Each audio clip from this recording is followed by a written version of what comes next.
IPTV Presents Conversations with Presidential Candidates, hosted by DMACC, has been funded by Goldman Sachs, which is delivering its 10,000 Small Businesses program in Iowa to help entrepreneurs across the state create jobs and economic opportunity. Additional funding has been provided by the Arlene McKeever Endowment Fund, a fund at the Iowa Public Television Foundation established by a gift from the estate of Arlene McKeever. And by Friends, the Iowa Public Television Foundation. The future of the American presidency and our nation's economy are key factors in the 2020 race. In Iowa, the nation's first test for presidential aspirants, candidates face questions directly from voters, searching for answers impacting the lives of students, small business owners, and everyday Iowans. From Des Moines Area Community College in Ankeny, Iowa, IPTV presents Conversations with Presidential Candidates, hosted by DMACC. Here is host David Yepsen. Latest edition of our Conversations with Presidential Candidates, an in-depth focus on issues relevant to the future of our country and candidates seeking the Democratic nomination for president. All hosted here at Des Moines Area Community College. We'll dive into a series of issues, many dealing with ways to improve the economic lives of Americans. Our goal is to help people make a crucial choice in the weeks ahead. We're joined now by U.S. Senator Amy Klobuchar of Minnesota. She is a former county attorney for Hennepin County in Minnesota. Senator Klobuchar was first elected to the U.S. Senate in 2006, and she joins us today for this conversation on Iowa PBS. Senator, welcome. Thank you, David. It's great to be on. It's good to have you. Thanks. It's good to be here in DMACC. I'm a big supporter of community colleges. My dad went to one, and then my sister actually had a little trouble in high school, and she moved to Iowa and was working in manufacturing. Then she got her GED, and then she ended up getting her 2-year degree at a community college. And then from there, she got her 4-year degree in accounting and has been gainfully employed. So Iowa actually saved her life. And DMACC appreciates the plug. Yeah, exactly. Anytime. Well, I just think we have to realize there's many paths to success. And this is a great example. And it's great to see you again and to be able to do a Q&A where I'm not on a podium for a change. It's very relaxing. I'm sitting here, so thank you. Well, we've got a lot of issues to go through. Yes, we do. One of the biggest issues in this campaign that I hear from Democrats is the question of electability. Mm-hmm. Who can beat Trump? And they struggle with that. So what's your argument for being the candidate who can get to 270 electoral votes? My first argument is right here. I'm from the heartland. I live in Minnesota, not too far away. And I am someone where the Midwest is not flyover country to me. I really live here. And for me, when you look back at what happened in 2016, no one had ever run against someone like Donald Trump before, but it was clear that our party did not do well in the heartland and lost in states like Pennsylvania and Michigan and Wisconsin and Ohio and, of course, Iowa. I have won in areas just like that. I have won every single time in every congressional district in my state, including the rural district that borders Iowa, that's held by a Republican congressman, including northern Minnesota, where the steelworkers are. And I've done it every place and every race and every time. And I've done it by reaching out to people. And I truly believe that we need a candidate that sees that what unites our party, but also our country, is much bigger than what divides us. Someone who brings people with them instead of shutting them out. And I think if we do not learn the lessons from 2016, or even the, from my perspective, more positive lessons from 2018, where candidates that fit their states, like Laura Kelly, the new governor of Kansas, who beat Chris Kobach, or Gretchen Whitmer, the new governor of Michigan, who ran on the slogan, "Fix the damn roads." These were not celebrity candidates. They were people that people trusted in their states. And so my theory of the case is you look at my record of winning. You look at my record of getting things done, where I've passed more bills than anyone else that's in the Senate that's on that stage, passed over 100 bills where I'm the lead Democrat, including ones critical to states like Iowa, like on farm bankruptcies or rural broadband or drug shortages. And I think that record of getting things done is going to matter to people. They're tired of having a president who wakes up every morning and sends a mean tweet or uses immigrants as pawns or belittles people that don't agree with him. And I am a very different model. Let's go to the policy issues, Senator. And there's a lot of them, so we'll just start. Income inequality. What do you do about this problem? This is a very big problem in our country, and it's actually been exacerbated over the last few years. You look at what happened with the tax bill that the president touted and passed. Not only did it add over $1 trillion to the debt, it gave a whole lot to the people at the top. And actually, if you don't believe me, ask those people that were in that room in Mar-a-Lago after he passed it. And I can bet you not a lot of people in Iowa were in that room, maybe no one. That's the problem. What's the solution? Yeah, but I'm going to get there. I mean, he basically told us the problem. The problem was, he said, you just got a lot richer. So the solution to me is to have a president that will go to farms in Iowa and say, we have a consistent farm policy, and you're going to be able to make goods and be able to produce crops and produce livestock and sell it instead of getting money from the USDA. Or we're going to have a president that's going to be able to go to classrooms in Des Moines and say, we've got more funding for these classrooms, or go to a clinic in rural Iowa and say, we finally brought the cost of pharmaceuticals down. I am someone that has an optimistic economic agenda for this country, and I think the way that you reduce that inequality that you asked about is by making sure that everyone has opportunity. That starts with community colleges like this and understanding there are many paths to success and making it affordable. I would do free 1- and 2-year degrees. I would invest big time in K through 12, and then I would double the Pell Grants. I wouldn't do free college for rich kids. What I would do is double the Pell Grants up to $12,000 a year, which I think is most helpful. I would make it easier for people to get childcare. There's huge areas of Iowa where it's really hard to get childcare, especially in your most rural areas. I would invest in infrastructure. I'm the first candidate in this presidential race to come out with a major infrastructure plan, which includes helping with the levees and the roads and the bridges and the locks and the dams. I think this is a president that made a bunch of promises to regular people that he didn't keep, and I keep my promises.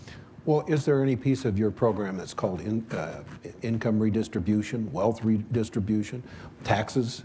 I think that all of these things I mentioned are the safety net that people need, in addition to an increase in the minimum wage. I think we should increase the minimum wage. I think we should make it easier to make sure you have Social Security. All of these things are going to help people. When it comes to taxes, I was getting to taxes from Mar-a-Lago, I would repeal many of the regressive tax provisions that he passed. He took the corporate tax rate down from the mid-30s all the way down to 21%. I would have brought that tax rate down, but I wouldn't have brought it down there. And there is so much we could pay for if we just simply brought that tax rate up. Bringing the international tax rate to where it was under President Obama, that brings in $150 billion over 10 years. Taking the capital gains rate, which has been crying out to be changed, and bringing it closer, if not at the personal rate, brings in hundreds of billions of dollars. Doing something about the oil giveaways, which sure don't help our farmers in the middle of the country. That brings in $30 billion. Closing the hedge fund loophole, that brings in $18 billion. There are so many ways that we can make things more affordable for people of this country and stop this income inequality. Because a lot of these things I'm talking about, that money is not going to the people in Ankeny. One of the focuses that they have here, initiatives they have here at DMACC, is an effort to help small businesses develop. Is there any part of your program that's specifically aimed at helping the small businesses to, after all, create most of the jobs. Exactly, and it's not just in Iowa. Small businesses are the engine of our economy. So this is what I would do. Number one, create as much access to capital as we can, making some improvements to some of the rules in the Small Business Administration so it's easier for people to get loans. Doing something about consolidation in this country. I'm actually the highest ranking Democrat on the antitrust subcommittee. I could go on for an hour, but you'll say, please don't. There are changes that we can make to our laws. When you look back at antitrust, you go back to our founding fathers who said they feared the army of monopolies. That was actually not our founding fathers, that was Adam Smith that said that. But many of our founding fathers actually was very concerned about monopoly power. That's part of why our country started. That's part of why our ancestors left England. And so you go from there and you go fast forward. It's Teddy Roosevelt, a big believer in business, who led the charge to take on monopolies. Sherman of the Sherman Act was a Republican senator from Ohio. The Granger movement in Iowa was actually led to Iowa having the first statewide antitrust law for agriculture in the country.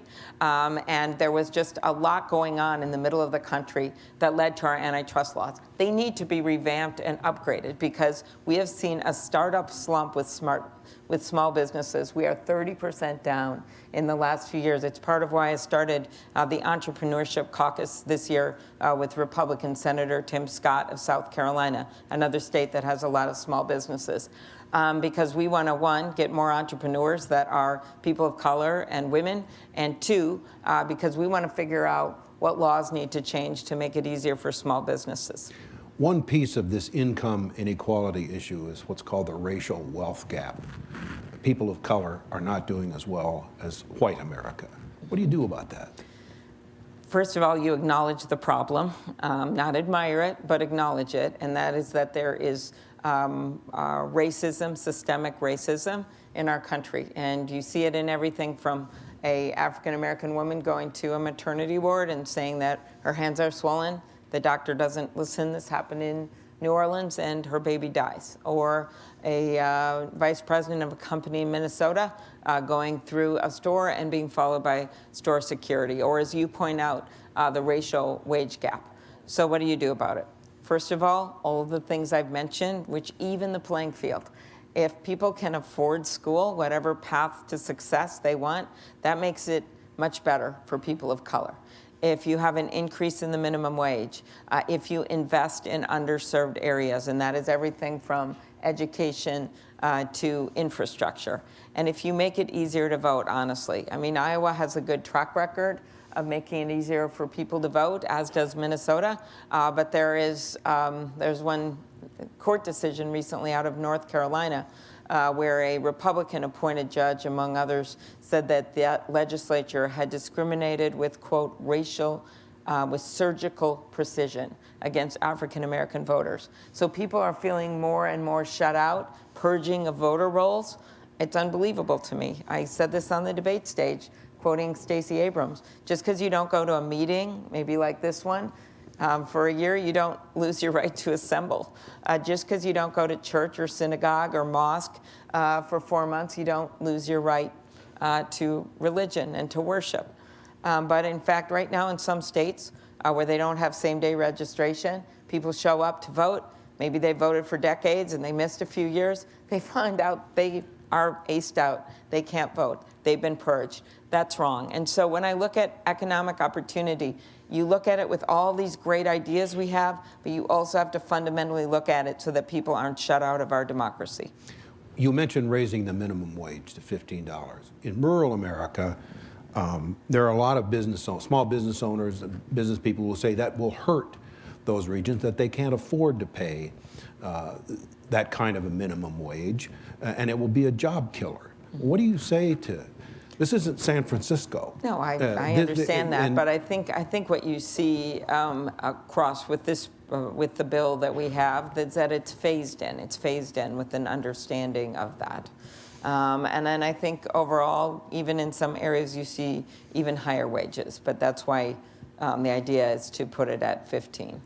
Carbon tax. Talk about climate change, and specifically whether or not you think there needs to be some tax on carbon.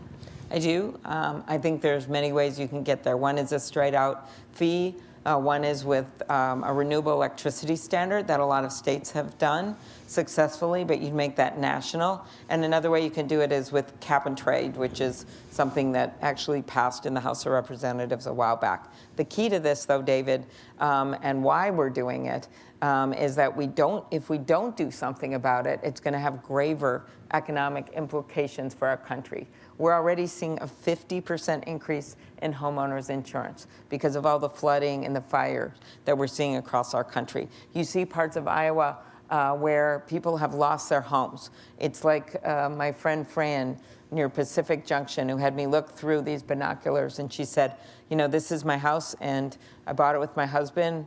We live there with our 4-year-olds. We're going to retire in this house, and I love the kitchen. She said, I love the way the lights, how they come through the window in the kitchen and the sun. And she said, it's been here for nearly 100 years. There's horsehair in the plaster. And I said, well, where is the kitchen? I'm looking through these binoculars near Pacific Junction. And she says, well, the whole first floor is underwater, so you can't see it. And I said, well, Fran, is this the river? And because there's this raging water, and I figure, Fran, you bought your house on a river? She said, no, that's the road. She said the river is 2.5 miles away, and it's never gotten this close before. This is right on the Nebraska border. That's what we're seeing across Iowa, where farmers can't plant or they can't harvest. It's everything the military predicted. When I was sitting in a committee hearing over 10 years ago, our own U.S. military predicted wildfires all over California and in places like Colorado and Arizona, weird weather events, rising water levels, flooding in the middle of the country, tornadoes, increased hurricanes. It's exactly what we're seeing. And so to me, if we don't do anything, it's going to be at our economic peril. So how do we do this so we keep our strong economy? One, let's acknowledge there's a lot of gain for us in the middle of the country. There's a lot of gain with renewable energy and what we've already seen with wind if we build that electric grid right, and if we have incentives for manufacturing and we have new technology so that we will have the next Norman Borlaug out of Iowa, who looked at a problem which was starving people around the world and was able to figure out how to fix it and how to get new seeds and things like that so people could create their own opportunities. That's going to happen as long as we set the standards, and you just can't only do it state by state. The second thing is to make sure people are whole. When you put this price on carbon, we're going to have transitions. You're going to have increase in some people's energy bills, and then you have to make sure people are kept whole. Otherwise, we're never going to get this passed. So what does that mean? There's going to be a lot of money coming in from the price on carbon, trillions of dollars. You make sure that money goes back in dividends to people to help them, and you make that right baked into the law. In addition to making it easier for people to get jobs in areas where they're going to have a transition out of jobs, not just green energy jobs, of which there'll be a lot, but other manufacturing jobs. This comes from my heart. Because my grandpa worked in the iron ore mines in northern Minnesota. I saw what happened when those mines would open and close and open and close. They made the steel that saved us in World War II, and then they closed the mines. Then they open again. At one point, they had a sign, a big billboard outside of Duluth, and it said, "Last one to leave, turn off the lights." So I'm not going to let that happen as president. So it's really taking that money and being really smart about how we reinvest it and bringing people with us. There's also all these opportunities for farmers when you look at carbon capture and the pilot we have going right now that Deputy Ag Secretary Northam from Iowa was involved in, and that means Northby. That means doing something about winter crops and things like that to capture the carbon. So I just think there's a pilot going on right now, a USDA grant in Iowa. We can expand that. We can do all kinds of things. I actually think we have to start viewing this as an opportunity for our country to lead. Instead of being the only country in the world that's not in the International Climate Change Agreement, Nicaragua and Syria were the only ones not in it when Trump got us out. They are now in it. That is not world leadership. Another issue that comes up a lot in this campaign is health care. Will you differentiate your position on health care with that of other candidates. I sense from talking to Democrats, some of them are having trouble sorting out just who is where on that. Oh yeah, I'm happy to do that. I've been doing it since the very beginning on the debate stage, and I'm actually glad that we've had this debate within the party. Again, I point out that what unites us bigger than what divides us. I point out, if you're looking at this practically, the Affordable Care Act is 10 points more popular than the President of the United States. I point out that when you come to a river, and we've got a lot of them in the Midwest, and you want to cross it, you build a bridge, you don't blow one up. And so my theory of the case is the Affordable Care Act was a beginning and not an end. And what we should be doing is building on it. I literally said that the day we passed it because I feared that not enough had been done on pharmaceuticals, and that's for sure. And so the first thing that you do is do something on pharmaceuticals, and that means everything from bringing in less expensive drugs from safe countries. I can see Canada from my porch in Minnesota.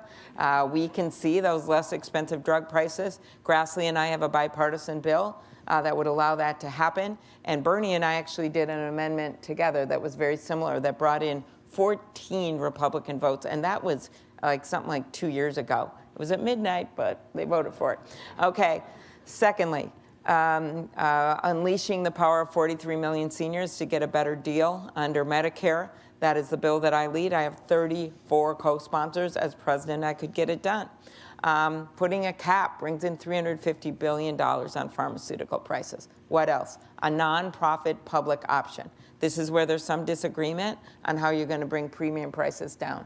I think this is the smartest idea and way to do it, instead of kicking 149 million Americans off of their current health insurance in 4 years, which is what the Medicare for All bill says. Third thing, mental health and addiction. I am the first candidate to come up with a big plan on that. That's because, for me, it's personal. My dad struggled with alcoholism my whole life. By the time we got married, my husband and I, my dad had 3 DWIs. And the judge by that point said, okay, you got to choose jail or treatment.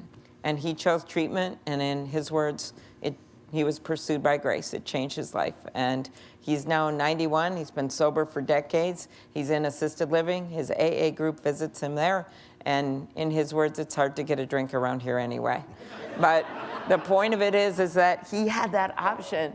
And whether people get addicted to opioids or meth, or whether they suffer from mental illness like 1 in 5 Americans, and the fact that you only have 64 public mental health beds in the state of Iowa is a problem. And so that's why my plan would take that big settlement that's going to come in a big way, and make sure you have a president that knows how to get that money out for treatment and get that money out to make sure that we help people. Last thing I'd mention, building on the Affordable Care Act, long-term care, the big elephant in the room. Everyone's relitigating that Affordable Care Act. I do not know why, when what we should be talking about is the fact that we're seeing a doubling of our senior population. We have what is coming in, I used to call it the silver tsunami, but AARP told me that was too negative. So I call it the silver surge. And we can shore up Social Security easily by lifting the payroll cap on where the taxes go. Say it ends at $133,000. Hit it in at $250,000 and up, and then you keep it solvent after 2034, where it is going to start reducing its payment in benefits. And then finally, long-term care insurance, putting incentives. I have a way to pay for it. You can see it on my website, so that it's easier for people to get long-term care insurance and afford long-term care. Another issue, tragically, we are reminded of every day, every other day, it seems, is gun violence. Mm-hmm. What's your plan to deal with gun violence? Well, it's first of all dealing with it, with this president hasn't done. And it's really one of the most cynical things around. And that's because, I come from a hunting state, just like Iowa. And I look at these proposals like universal background checks or magazine limits, and I say, does this hurt my Uncle Dick in his deer stand? And it doesn't. And this president, after Parkland, I was seated across from him in the White House because I've been a leader on making sure that convicted domestic abusers can't get AK-47s. That's a bill, by the way, that's recently passed the House and is sitting on Mitch McConnell's desk with 400 other bills that he won't take up for a vote in the Senate. And so I sat across from the president, and I watched and made my points, and then 9 times I kept a piece of paper with hash marks on it. He said he wanted to pass universal background checks. I kept that paper, but he didn't keep his promise. And the next day, he met with the NRA, and he folded. We are dealing with the situation now where the majority of Trump voters are for universal background checks. The majority of hunters are for universal background checks. And there's absolutely no reason to explain why they are folding and not doing this except the NRA. So my plan would be, 1, what can a president do herself without Congress? I have found 137 things, not all related to guns law, everything that a president can do herself without Congress that are legal. And one of them is you can actually close the boyfriend loophole and make sure convicted domestic abusers don't get guns. But the other things you need Congress for. So I would just push it. It's already passed the House. Some of these bills got Republican votes. We've got to win big and win some of these Senate seats to be able to get it done. But the public is with us. A switch went off after Parkland. That's when those kids stood up, and for some reason, as much as the moms and parents did a lot, those kids, when other kids saw those kids, they started talking to their parents, especially boys, and they said to their dads and grandpas, why can't we do this? And it just switched. And you saw Cindy and Abby get elected in the state of Iowa, in part because there were people that said, wait a minute, why can't we do this? And then they went to Congress, and this is democracy in action, and they voted the right way on those bills, and that's how those things passed. Another issue that will confront the next president is China and our relations with China. How will you handle China, and specifically, what will you do to keep the Chinese from stealing U.S. intellectual property? Okay. First of all, China is a bad player.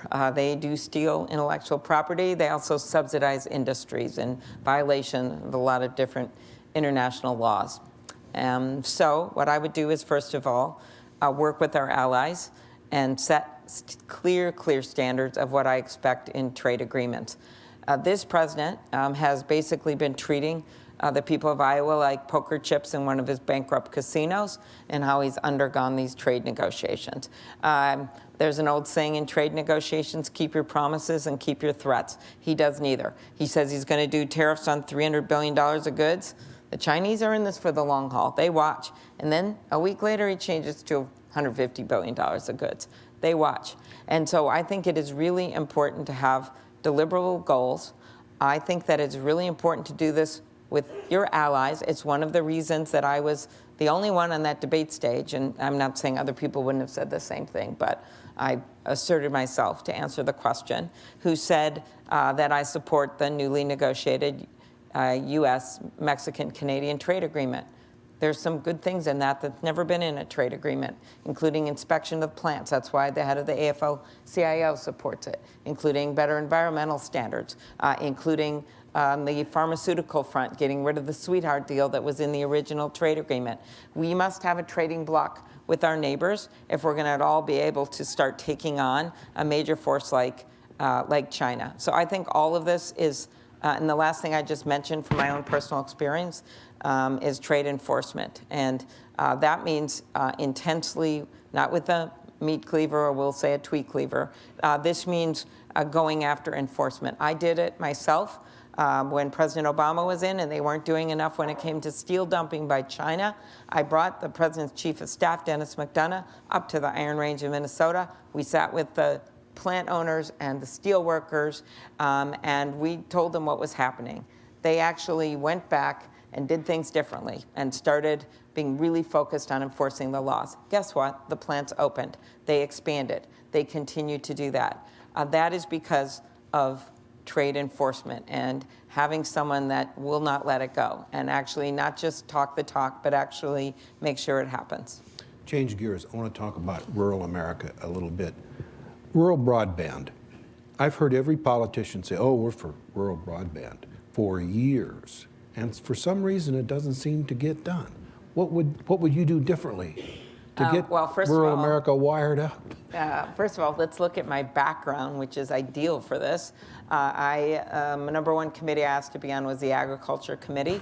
A lot of the work that comes out for rural America comes out of the USDA. Secondly, I've been on the Commerce Committee, so I'm very aware of what's wrong and what's happened.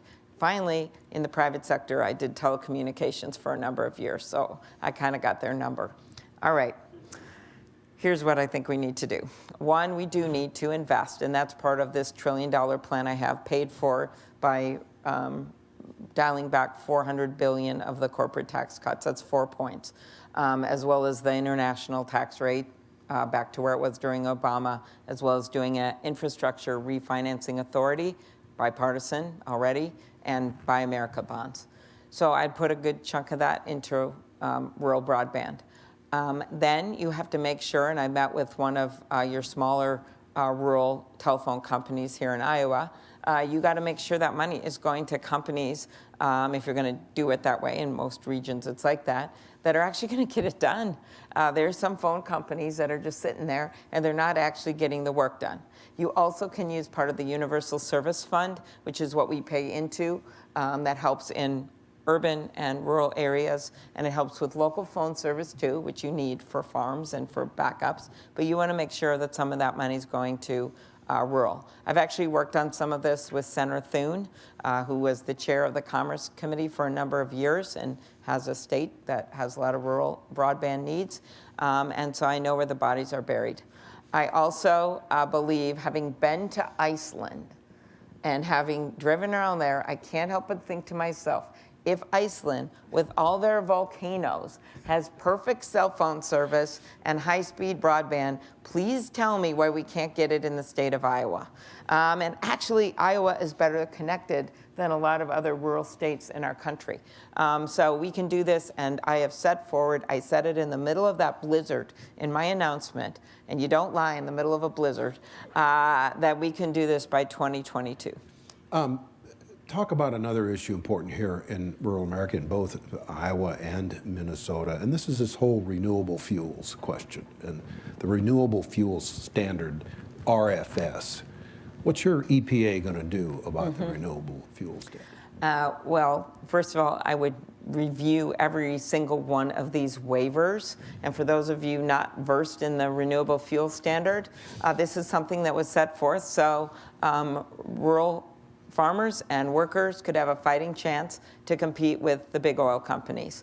And there's been some success in Iowa and Minnesota and many other states across the country. So we have this national renewable fuel standard. Every year, a few waivers have been granted for small refineries who have trouble meeting the standard. Lo and behold, President Trump comes in and secretly grants dozens and dozens of waivers, over 75 of them, to oil companies, including big ones. Grassley and I did a letter and found this out. Chevron and Exxon, they granted them to. I think at the time, everyone held Secretary Pruitt responsible, and they were mad at him about a lot of things, ethics violations, environmental policy, of course. But then what does he do? He comes to Iowa. This is one of my favorite parts of this story. And people are so mad, protesting with pitchforks, he has to resign a week later. They didn't really have pitchforks. They made that up.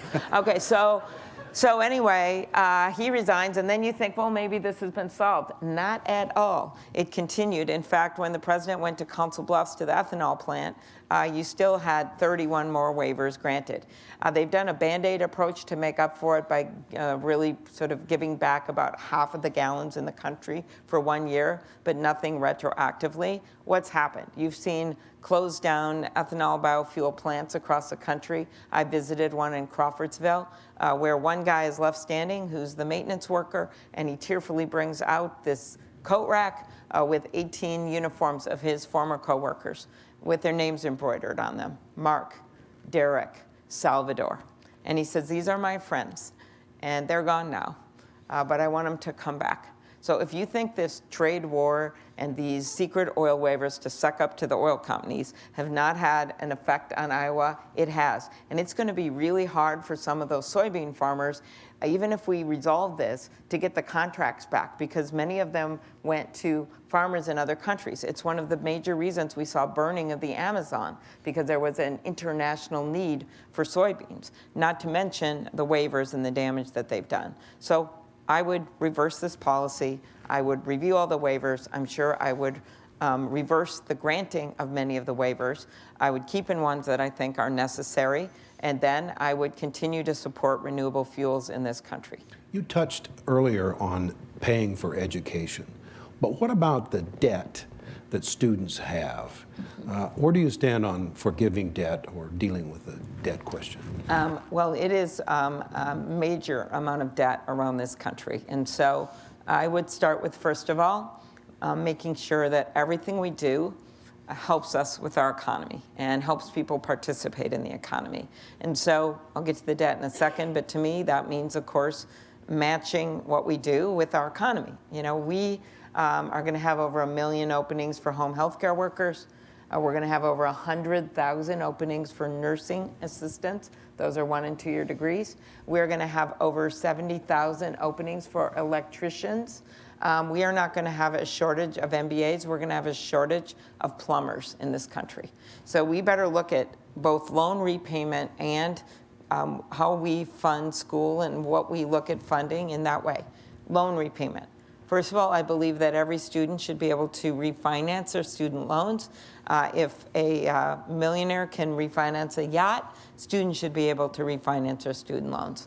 Secondly, I would take the loan repayment program that's used for public service loans right now, like people who go into teaching, they get their loans paid back in a 10-year period. It's not working well at all. So my first move would be to fire Betsy DeVos.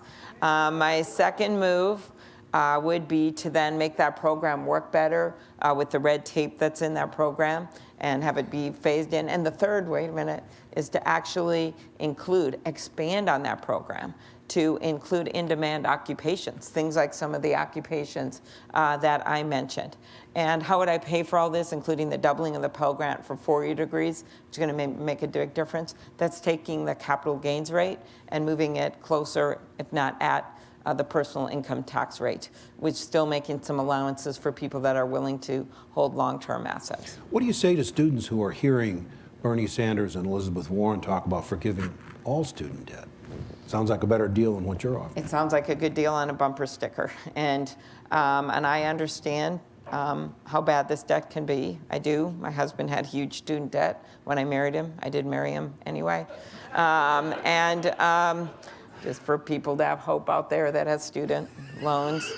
But I think that it's really, really horrible. I have met with students that have $60,000, $70,000 in debt. So what I would say to them is that I will make this easier on you. I will make changes, but I will actually get it done. And that is the difference between a plan and a pipe dream. And I also, because I've met with so many students where it breaks your heart, and some of them end up coming to 2-year community colleges like this so that then they can get a degree that's going to allow them to start paying back on those loans. That happens more than people think. And so that's my first thing. I think the second one is that you do not want our taxpayer money to go to rich kids to go get a free college degree. I'm sorry, but I just don't think that makes any sense. You've got nearly 10% of students at state 4-year colleges that come from families that are making $200,000 and above. That's a national statistic. I don't think that's where we want the money going. We want it going to those Pell Grants, to the community colleges, to the HBCUs, and we want it going, actually, if you're going to have that kind of money, why don't we have it going to support the dignity of work, to make sure that people who are willing to take these jobs that we want them to take, like home health care workers, are able to afford child care and get a decent retirement and a decent wage. I want to ask you about housing issues. But in rural America, the lack of affordable housing is a big deal in terms of economic growth. In urban areas, they have a huge problem with homelessness. So what does President Klobuchar do about these two problems? My first answer is combine forces. To get this done through Congress, you have to have a coalition. And the coalition is, yes, urban areas that tend to understandably get a lot of attention when you see some of the rents and the prices in some of the cities in our country, but it is also a rural issue. Plants that want to locate in rural areas, but there's not enough housing stock. People that want to stay where they grew up, but they can't get a place to live. The answer is, first of all, putting in incentives for affordable housing, obviously, all over our country, and it's not one size fits all to where it is. The answer is more senior housing, which is part of this as well. The answer is there's a backlog on Section 8 housing, way too big, and reducing that backlog with temporary housing. And again, I have a way to pay for this with, among other things, a corporate minimum tax, which is something that we should have done a long time ago. Switch gears to immigration. What do you do about immigration problems? This is a good thing to talk about in Iowa. I don't think maybe it's the first place that people would think about talking about immigration, but you're seeing more and more immigrants in the state of Iowa, and I think that's a good thing. And by the way, it is Hispanic immigrants, but it's also people from all over the world. When you look nationally, nearly 10% of our undocumented workers are Asian workers. So what do? Well, first of all, we look at this in a sane way, not like how President Trump looks at it, where he tries to make pawns out of our immigrants and go after them to the point where people who look different, no matter what their ethnic background, have experienced some kind of bullying and discrimination all the time. Best example of that is a Somali family in Minnesota, here legally, went out to dinner with their kids, and the guy walks by and says, "You four go home." Little kid looks up at her mom and says, "Mom, I don't want to eat dinner at home. You said we could eat out tonight." And the mom looks at her and says, "No, that's not what he means. You think of the words of that innocent child. She only knows one home. That's my state, that's your state, that's the United States of America." So my first answer to this is stop this mean-spirited rhetoric, this divisive, mean-spirited rhetoric. The second thing is to have sanity in this policy. This is what you do. Comprehensive immigration reform. This is something in 2013 that a number of Republican senators, including Senator Grassley, voted for. It was a path to citizenship, and it would be much better for our economy. It would give people ability to work while they're on this arduous path to citizenship, which in this bill took over a decade. It would make sure and vet people that they had obeyed the law, that they want to work, that they learn English. That was that bill. Then you make sure that we look at the people who are here legally on temporary status and allow them to continue to work. That's like the Liberians in Minnesota, which finally got that status. They work all over in our hospitals and in our nursing homes. Number three, when you look at this at an economic interest, people look at it differently. We need workers in our fields. We need workers in our factory floors. We need workers in our rural hospitals. When I was in Marshalltown at the VA center there, the head of psychiatry told me his number one ask was actually the bill I have to allow doctors who earn their degree at a United States medical school and their students from other countries to do their residencies here. I have this bill called Conrad 30, which we got done at the end of the year, but we should expand it even more because that really helps him. He said that's what he needs to be able to keep functioning and help the veterans that were in that facility. There are so many things that we could do to make it better for people if we did this in a smart way. That's why President Bush strongly supported comprehensive immigration reform. I know, I worked on it when he was president. That is why Grover Norquist made it his top priority in 2013. It brings the deficit down by $158 billion in 10 years because people come out of the shadows. That's why the AFL-CIO supported and the Chamber of Commerce. I'm not making this up. Too many people work in the underground economy. They bring wages down, and then also they can't start small businesses that way, which employ other people. As part of your immigration reform, should we have a debate over what constitutes a refugee? Should crossing the border illegally be a crime or a civil penalty? Well, I'm not for open borders, and I think one of the virtues of comprehensive immigration reform is it would give you some funding to get smart border security. I am not in favor of the wall. That makes no sense to me.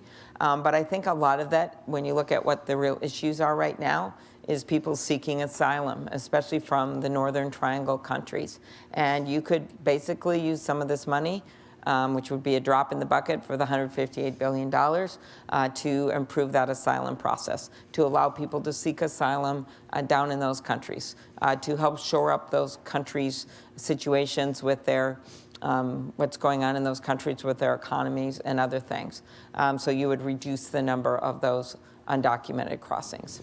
Another issue that concerns a lot of older Americans are these issues of pensions and Social Security. You mentioned Social Security, but what's the federal role in protecting private pensions? The Pension Benefit Corporation running out of money. Now it looks like the federal government's going to be involved in taking over mine worker pensions. That actually happened at the end of the year. Well, is this the pattern? And where do we get the money to do? Well, I think we do have to keep our promises to these workers. And there's something called the Butch-Lewis Act, which helps with the central states pension, which affects a lot of workers in Iowa and in Minnesota. Big surprise with the name of it. And so I do favor doing more, but it's another one of these elephants in the room that we haven't been dealing with and we must deal with. I'd also add one more thing to that. I mentioned Social Security, which we can keep strong by lifting that cap or putting it in at $250,000 and above again, and that will shore that up to keep that safe. But we also have to think about the gig workers, that a third of Americans are in the gig economy. They are not in jobs where you have set pensions or 401ks, and we're seeing more and more of this. I actually did a event in Des Moines where I rolled out my plan for that, and that involves thinking forwardly to how we're going to make sure that these workers have some kind of savings, and they're called up accounts, and you make them portable so they can bring them with them. So you can make it allowable when you have a part-time job, and that you also allow people to take out the first $2,500 for emergency room expenses or other emergency expenses every year, because right now 40% of Americans can't afford a $400 emergency room expense. Why not, on Social Security, Senator, why not just eliminate the cap, tax all income, and then maybe use some of that additional revenue to eliminate it at lower income levels? It was done before, and it's a great way to boost the economy. I am not opposed to eliminating the cap. I'm just thinking practically about a bill that had a lot of support. It was actually Bernie Sanders' bill that created the donut hole from $133,000 to $250,000, and then started it again at $250,000. It just might be an easier way to get it passed. Talk a bit about water quality, big issue all over the country, Midwest, Louisiana. Yes. Oh, yeah, there's people from Louisiana. That are right here with us. Great example of the re-election of a Democratic governor, but I'll let that go for a political event.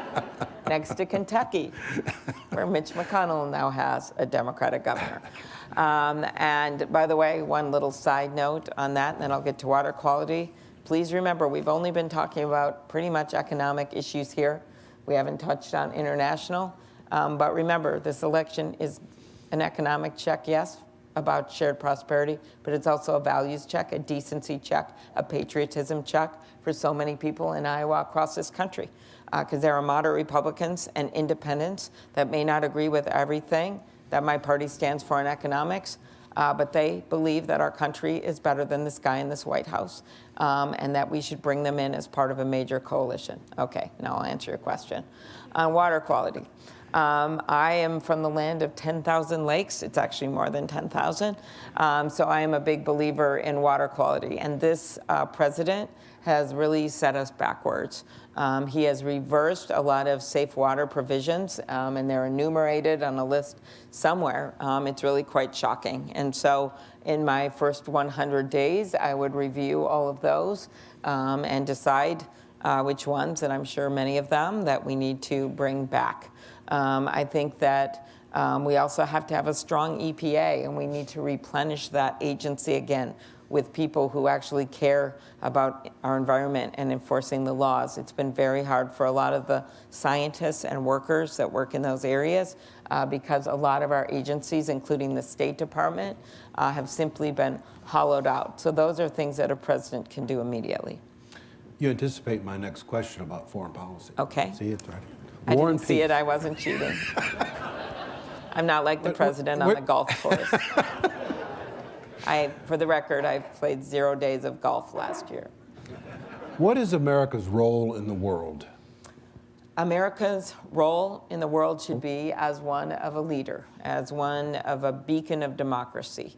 And what has really fundamentally concerned so many Americans about this president is that he seems to forget that. He is constantly siding with dictators over our allies, with tyrants over innocents.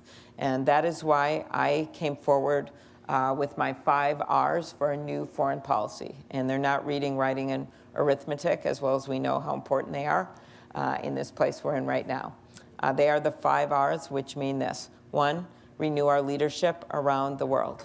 And that means our leadership toward promoting and supporting democracies.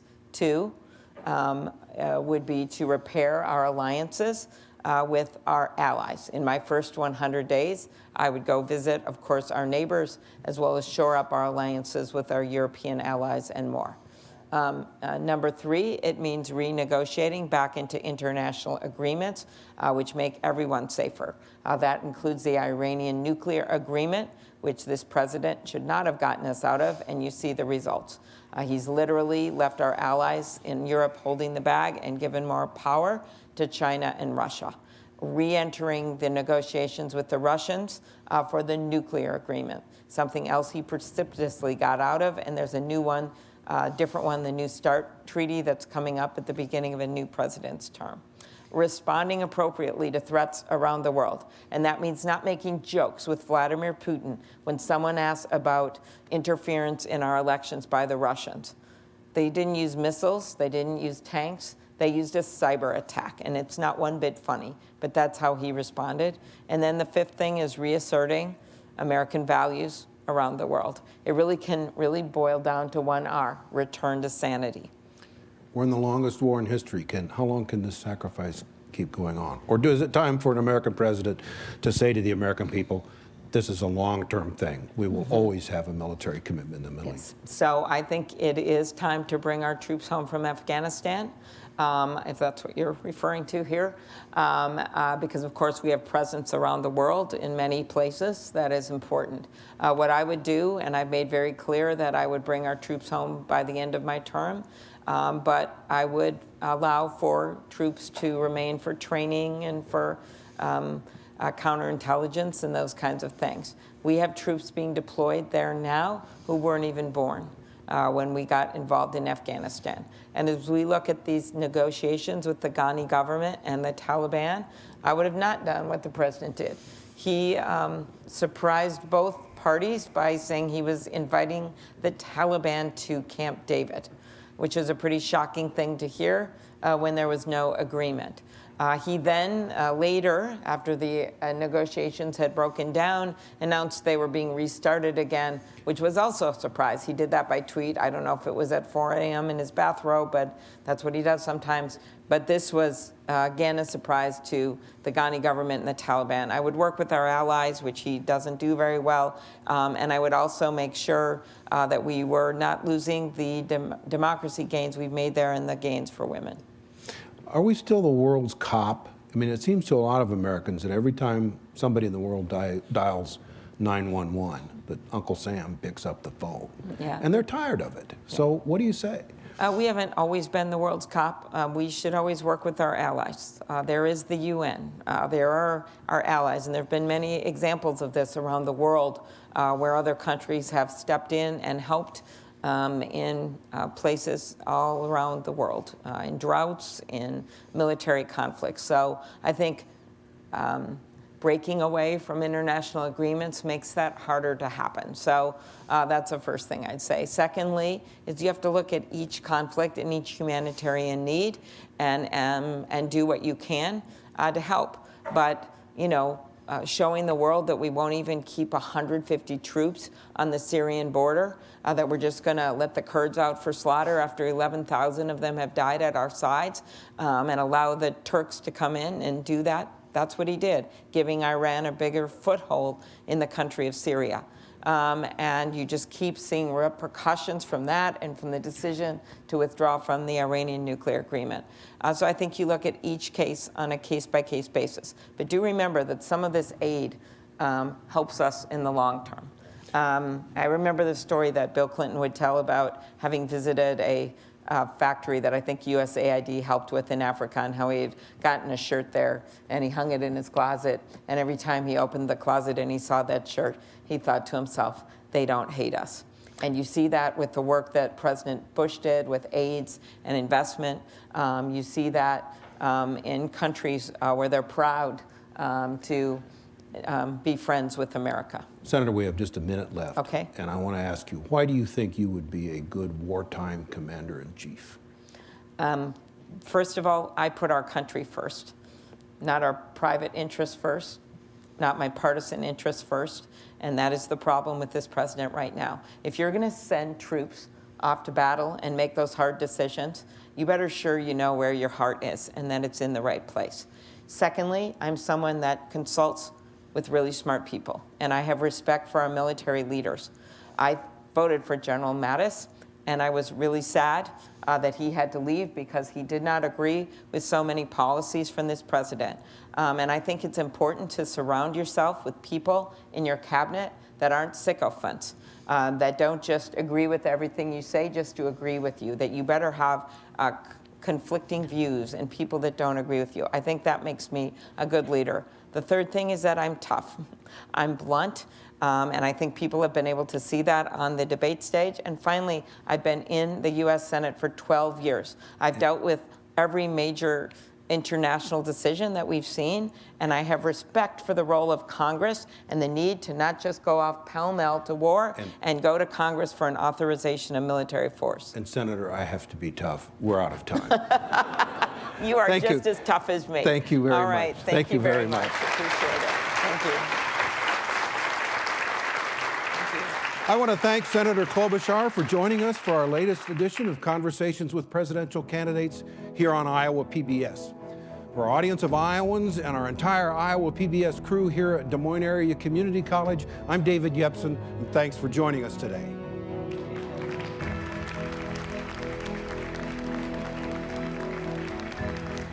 IPTV Presents Conversations with Presidential Candidates, hosted by DMACC, has been funded by Goldman Sachs, which is delivering its 10,000 Small Businesses program in Iowa to help entrepreneurs across the state create jobs and economic opportunity. Additional funding has been provided by the Arlene McKeever Endowment Fund, a fund at the Iowa Public Television Foundation established by a gift from the estate of Arlene McKeever. And by Friends, the Iowa Public Television Foundation.